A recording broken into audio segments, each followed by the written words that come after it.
जैसा कि कल हम विज्ञान शाकुंतलम की पिछली कक्षा में पढ़ रहे थे कि राजा दुष्यंत जैसे ही आश्रम के समीप पहुंचता है तो वहाँ पर ऋषि कुमार राजा से कहते हैं कि यहाँ पर ऋषि कण्व का आश्रम है और आप आश्रम में जाकर देखिएगा, जिससे ये भी पता चल जाएगा आपको कि राजाओं के द्वारा अपने क्षेत्र की कितनी रक्षा की जाती है।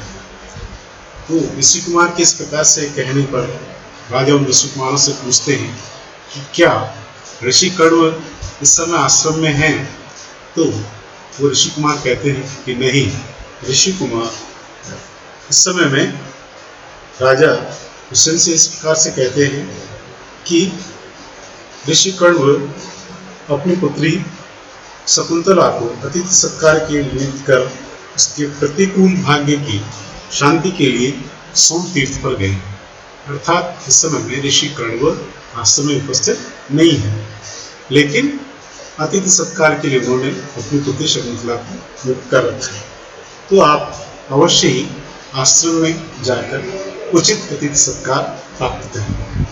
राजा दुष्यंत जैसे आश्रम के समीप पहुंचते हैं तो उन्हें आश्रम की सीमा के बाहर ही कुछ चिन्ह ऐसे प्रतीत होते हैं जिससे यह ज्ञात होता है कि ये आश्रम स्थल है।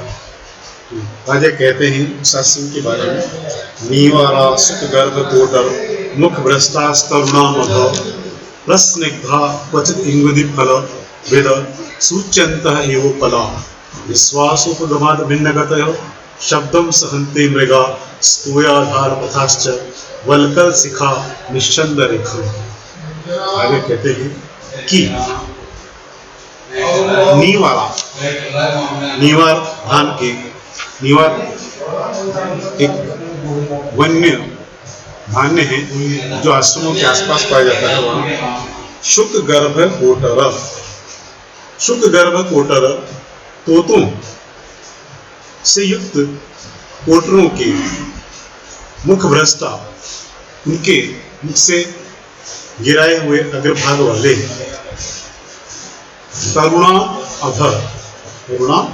वृक्षों के अधर नीचे प्रस्निग्धा अत्यंत चिकने घने चिकने क्वचित कहीं इंगुदी फल वेद इंगुदी के फलों को तोड़ने वाले हैं। यह भी एक वन्य फल है जिसे हमें हिंगोटा भी कहते हैं, और इस इंगुदी फल का, इस हिंगोटे के फल का उपयोग औषधि के रूप में आयुर्वेद में इसके तेल का और संपूर्ण फल का कोई न कोई उपयोग है। वैसे इंगुदी फल वेद उस इंगुदी के फल को तोड़ने वाले सूच्यंत दिखाई देते हैं, प्रतीत होते हैं, एवं समान उपला पत्थर विश्वासोपगमात् भिन्न गतय, विश्वास प्राप्त हो जाने के कारण, विश्वास प्राप्त होने से अभिन्न गतय, जिनकी गति भिन्न प्रतीत नहीं होती, अर्थात जो निर्भीक होकर स्वच्छंदता के साथ में वहाँ विचरण कर रहे हैं, शब्दम शब्द को सहनते सहन कर रहे हैं, मृगा तोयाधार पथ सरोवरों के मार्ग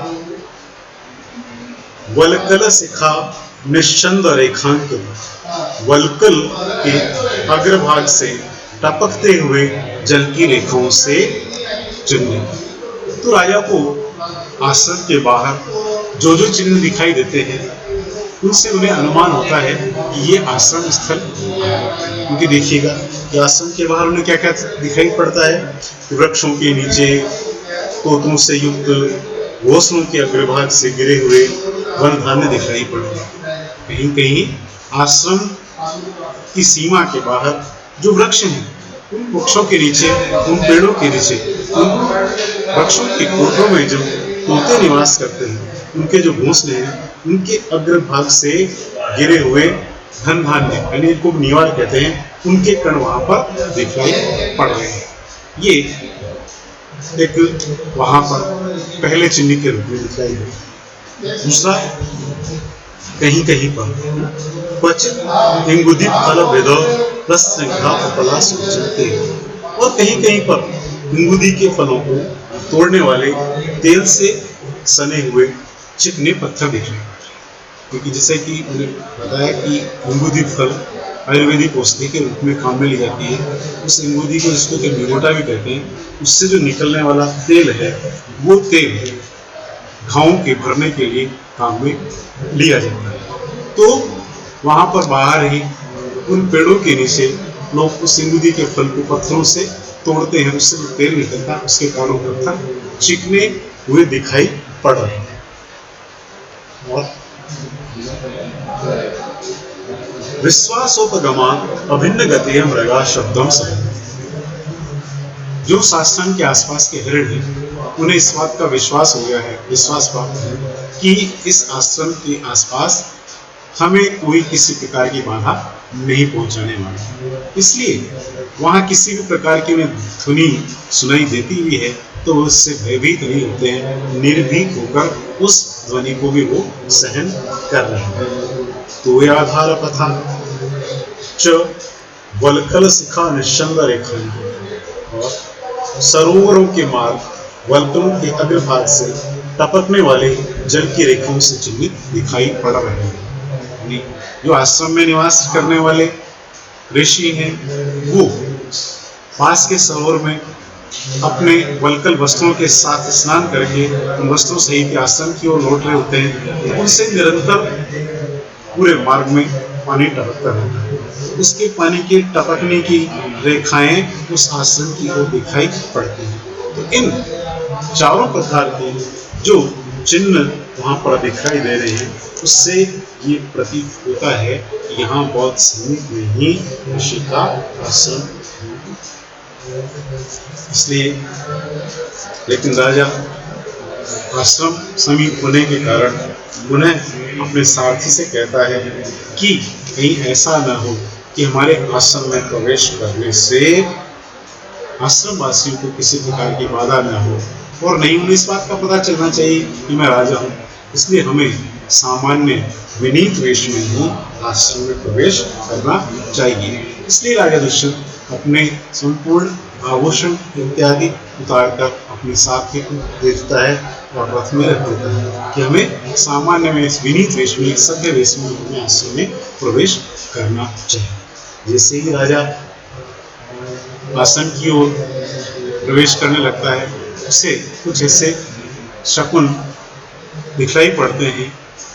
तो कहता है कि शांतमिदम आश्रम तदम स्फूर्ति च बाहु उत फल विनाश्य अथवा भवितव्यानां द्वाराणि भवन्ति सर्वदा। जैसे ही राजा को इस प्रकार का निमित्त शकुन प्रतीत होता है तो उसके मन में ये संदेह पैदा होता है कि आश्रम स्थल है। तो शांतम इदम आश्रम पदम, शांतम शांति, शांत वातावरण वाला, शांतिमय जीवन वाला, इदम यह आश्रम पदम, आश्रम का स्थल है। और यहाँ पर स्फुरति फड़क रही है, बाहु भुजा उत, कहाँ से, फलम फल की है इसका, अस्य अथवा भवितव्य पुनः जो अवश्यमयी घटना है उनका होने का, द्वाराणी मार्ग भवंती होता है सर्व। जैसे ही राजा आश्रम के समीप पहुंचते हैं तो उनकी दाईं भुजा फड़कती ही राजा के मन में तक ये शांत आश्रम स्थल। तो वो कहते हैं कि इदम आश्रम पदम शांति, ये आश्रम स्थल तो पूर्णतया शांत है।